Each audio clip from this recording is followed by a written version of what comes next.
My name is Kael Yamada, 17 years old, top of my class at the National Defense Academy. I've been trained in tactical combat, firearms, espionage, and disaster management.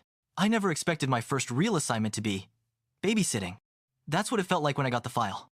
Airi Yukishiro, 16. Heiress to Yukishiro Tech, the world's leading AI and robotics company. IQ of 185. Her inventions are decades ahead of global tech. Sounds impressive, right?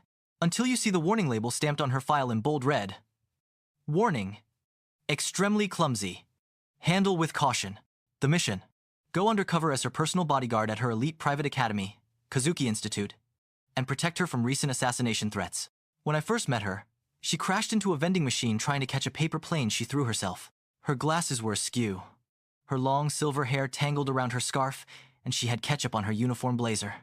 "Hi, are you my new, tutor?" she asked, rubbing her head with a sheepish smile. "Bodyguard," I corrected, holding out my hand. She shook it, and then slipped on a pencil on the floor. I caught her before she hit the ground. It was a pattern that would repeat. A lot. Despite her klutziness, Airi's mind is next level. She's secretly developing something she calls Project Sora, an AI, powerful enough to detect and eliminate cyber threats before they happen. If it falls into the wrong hands, it could start a digital war. That's why she's being targeted.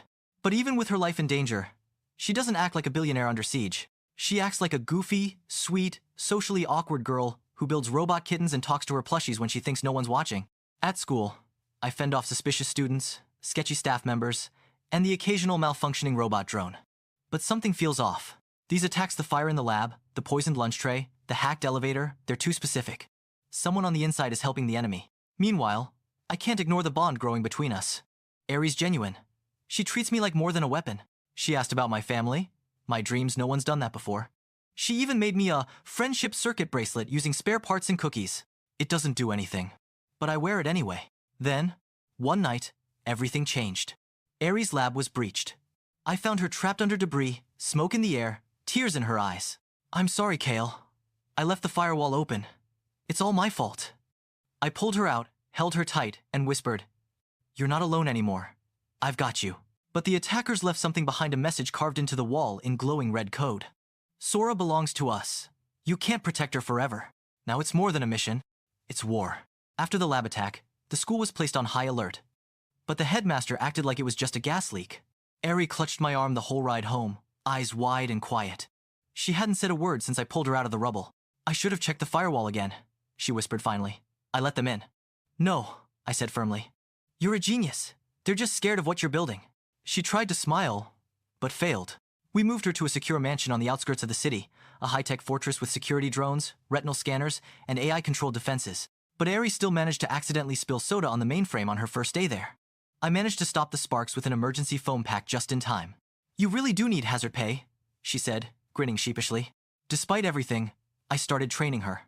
Not to fight, she'd probably knock herself out with a nunchuck, but to think like someone under threat. Where to hide, what signs to watch for, how to run without tripping over your own feet. She improved a little, but something still bugged me. The timing of the attacks, the way they always slip past our defenses. It had to be an inside job. One afternoon, while Airi was napping on her keyboard, I checked the house surveillance logs. Someone had accessed the internal cameras from inside the school network. Worse, the hacker masked their identity with Yukishiro Tech's signature, meaning it had to be someone close, someone trusted. I showed Airi when she woke up. Her face went pale. It can't be one of them. My dad's team has been with us since I was a kid. Whoever it is, they want Project Sora. And they're getting closer. That night, we were attacked again, not physically, but digitally. The entire mansion locked down. Lights off, doors sealed, drones turned against us. I grabbed Airi and ran. "Emergency override! Code K4EL!" I shouted, forcing the door to open. We escaped into the nearby forest, the house behind us flickering with sparks. "I encrypted everything," Airi said, breathing hard. "But they still broke in. Kael, this isn't just about money anymore. They want control of everything." I looked at her, hair messy, hands trembling, but eyes burning with determination. She wasn't just a genius anymore. She was a target. A symbol. We found shelter at an abandoned train station. I stood guard while she worked on resecuring Project Sora from her tablet. And then the final blow. She showed me a hidden camera feed from the school's basement. A figure in a white lab coat, speaking directly to a hidden mic. "She's running." "Good. Let her. Once she activates Sora, we'll trace it and take it. She won't even see it coming." The man turned to the camera. It was Airi's father. Airi stared at the screen, trembling. Her father, the man who built Yukishiro Tech, had betrayed her. I don't understand. Why would he? I pulled her close. We'll get answers.